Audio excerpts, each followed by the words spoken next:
महाराष्ट्रातील शेतकरी बांधवांसाठी एक आनंदाची बातमी सुद्धा आहे आणि दुःखाची बातमी सुद्धा आहे। कारण की पीएम किसान योजनेतील या शेतकऱ्यांकडून घेताय हप्त्याची वसुली। काही शेतकऱ्यांकडून हप्त्याची वसुली करणं चालू केली आहे। महाराष्ट्र शासनाने हा निर्णय घेतलेला आहे। त्यामुळे पीएम किसान योजनेतील काही शेतकऱ्यांनी हप्ते घेतले होते, पण त्या हप्त्याची वसुली आता महाराष्ट्र सरकार करत आहे। काय आहे महत्त्वाची अपडेट आपण व्हिडिओच्या माध्यमातून जाणून घेऊया। ज्यांच्याकडे पीएम किसान योजना हप्त्याची वसुली करण्याची मोहीम सुरू केली आहे। म्हणजेच आपण बघूयात पुढील काही दिवसात पीएम किसान सन्मान निधी योजना 20वा हप्ता येणार आहे। दरम्यान अपात्र शेतकऱ्यांनी घेतलेल्या पीएम किसान योजनेच्या रकमेची वसुली केली जात आहे। राज्य सरकारच्या माध्यमातून देखील वसुली केली जात आहे। अनेक शेतकरी पीएम किसान योजनेच्या पीएम किसान स्कीम 20व्या हप्त्याची प्रतीक्षेत आहे। परंतु ज्या शेतकऱ्यांनी आतापर्यंत हप्ता घेतलेला आहे, जे अपात्र शेतकरी ठरलेले आहेत, त्यांनी देखील हप्ता घेतलेला आहे, अशा शेतकऱ्यांकडून सरकार आता वसुली करणार असल्याचं या ठिकाणी दिसून येत आहे। परंतु या महिन्यात हा हप्त्याची वितरित होणार असल्याची शक्यता आहे। म्हणजे 20वा हप्ता या महिन्यात होणार असल्याची या ठिकाणी शक्यता दिसत आहे।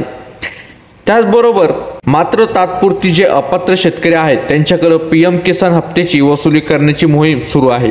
म्हणजेच जे अपात्र शेतकरी ठरलेले आहेत, म्हणजे तत्पूर्वी जे अपात्र शेतकरी ठरलेले आहे, अशा शेतकऱ्यांकडून आतापर्यंत जे पीएम किसान सन्मान निधी योजनेचे हप्ते घेतले होते, अशा हप्त्यांची वसुली करणार असल्याचं या ठिकाणी स्पष्टपणे दिसून येत आहे। त्याचप्रमाणे या संदर्भात शेतकऱ्यांना आधी योजनेतून बाद केले जाणार असल्याची चर्चा सुरू आहे।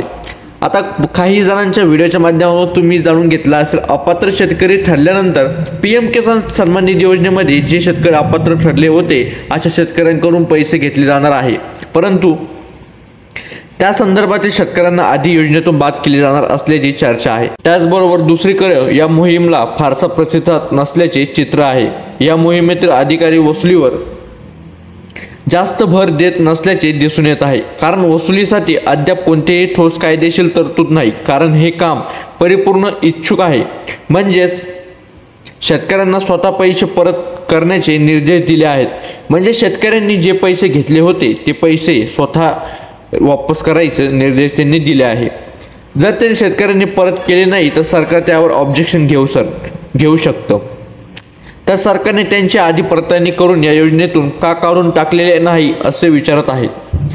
परंतु आता सरकारमध्ये या ठिकाणी दोषी सरकारला करत आहे। म्हणजेच तुम्ही पहिले चेक करून आम्हाला अपात्र ठरवलं तेव्हा समजलं नाही का पैसे टाकता वेळेस, हे असं सरकारला सांगण्यात येत आहे। अशी मोहीम सुरू आहे। या योजनेतून अपात्र शेतकऱ्यांना वगळण्यासाठी सरकारने जमिनीच्या नोंदणी पडताळणी सुरू केली आहे। याशिवाय 5% शेतकऱ्यांची प्रत्यक्ष पडताळणी अनिवार्य करण्यात आली आहे। आधार प्रमाणितपणे अनिवार्य करण्यात आले आहे। ई-केवायसी आवश्यक झाली आहे। ग्रामसभेतील लाभार्थ्यांची यादीत ऑडिट करून ती पंचायतमध्ये प्रदर्शित करण्याचे आदेशही देण्यात आले आहेत, जेणेकरून लोकांना अपात्र शेतकऱ्यांबद्दल माहिती मिळू शकेल। त्याचबरोबर आहे पीएम किसानमध्ये एवढी रक्कम वसूल या योजनेत सहभागी राज्य, केंद्रशासित प्रदेशांना उच्च उत्पन्न गट असलेले जसे की आयकरदाते, सार्वजनिक क्षेत्रातील कर्मचारी, राज्य केंद्र सरकार घटनात्मक पद धारक लाभार्थी शेतकरी अपात्र आहेत अशा देशातील अपात्र लाभार्थ्यांकडून 416 कोटी रुपये वसूल करण्यात आले आहेत। आता फक्त महाराष्ट्राचा नंबर लागू नाही, महाराष्ट्रामध्ये जर कधी नंबर लागला तर महाराष्ट्रातले जे काही अपात्र शेतकरी होते त्यांनी जी पीएम किसान सन्मान निधी योजनेचे पैसे घेतले होते, हप्ता घेतला होता, अशा शेतकऱ्यांकडून पीएम किसान सन्मान निधी योजनेचे हप्ते परत करण्यात येणार आहे। परंतु त्यांनी निर्देश देऊन सुद्धा तुम्ही जर कधी पीएम किसान सन्मान निधी योजनेचे हप्ते परत केले नाही तर सरकारला त्यावर ऑब्जेक्शन घ्यावं लागेल। व्हिडिओच्या माध्यमातून तुम्हाला अशी बरीच माहिती भेटली असेल। हा व्हिडिओ जास्तीत जास्त शेतकऱ्यांपर्यंत शेअर करा, कारण की शेतकऱ्यांसाठी महत्त्वाचा व्हिडिओ ठरणार आहे। त्यासाठी सर्व शेतकऱ्यांपर्यंत शेअर करा। आपल्या चॅनलवर कोणी नवीन असाल चॅनलला लगेच जाऊन सबस्क्राईब करून टाका, कारण आपल्या चॅनलवर महाराष्ट्राची जी काही घडामोडी असते, लेटेस्ट न्यूज असते, आपल्या चॅनलवर तुम्हाला बघायला मिळते। त्यासाठी लगेच जाऊन सबस्क्राईब करून टाका, व्हिडिओला लाईक करून टाका।